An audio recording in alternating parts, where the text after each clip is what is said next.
Let's get an actual private sector perspective. Let's bring in Mr. Labonne, CEO, AGL Group. Now, the company could play a crucial role in developing regional corridors in Africa by focusing on infrastructure development, logistics, trade facilitation, and fostering economic integration. My question is, what do you think are the key roles for AGL, in this case, to contribute to the development of robust and integrated regional corridors in Africa, fostering economic growth and collaboration across borders? Also, I'd like you, if you can, please provide examples where AGL Group has done so in Africa. Thank you. First of all, I'd like to thank President Adesina and to congratulate the African Development Bank for the investment they have announced on the corridor on behalf of all the users of these corridors. These investments are welcome. To reply to your question, I should remind what are the key components of a corridor, and then explain how AGL is trying to match the needs of the corridor. First of all, you need a port. Then you need roads around the port to connect the ICDs around the city. Then you need roads, you need railroads, you need rivers. And at the end of the corridor, again, you need ICDs, inland depot, roads, trucks, and maybe barges and train. In AGL, but as Mehdi said, corridor is a lot about to align all the stakeholders of the corridor. First, you need people to coordinate. We have 23,000 employees fully dedicated to coordinate the operation on these corridors.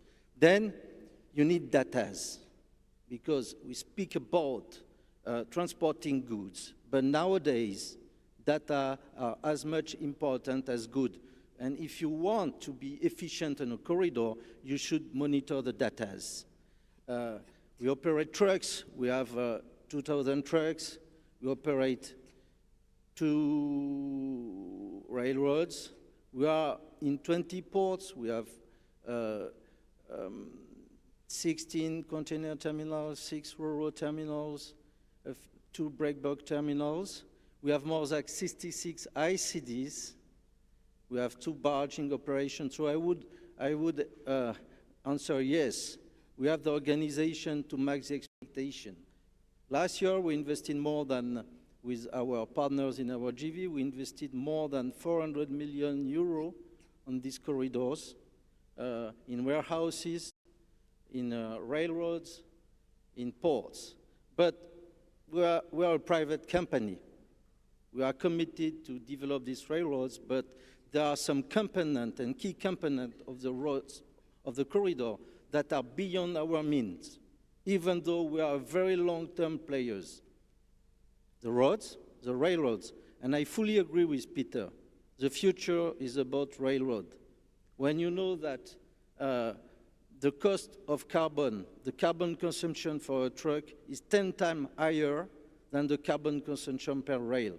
And as a corridor operator, believe me, it's much more easier to ship through train than to ship to trucks. So this is my point that I want to stress out. Yes, we are a good operator. I think we are even the best one. But we need a strong involvement, all these of my friends around me. And all what I've heard is very positive for the future. And it's difficult for me to give an example of a corridor. I would say we are able to invest in every leg on the corridor when it makes sense financially, when there is a financial return, decent. So we have invested, for instance, I see Brazzaville corridor, we have invested $500 million in Pointe Noire port. Tomorrow we will invest in the port of Lobito, more than 100 million in the port, but we will also invest in Luau at the border. We will invest in Colvesi in the yard in order to provide decent services to all our users. At the end, what I want to say, let's unlock Africa together. Absolutely. Thank you so much, Mr. Labonne, for that. A round of applause, please.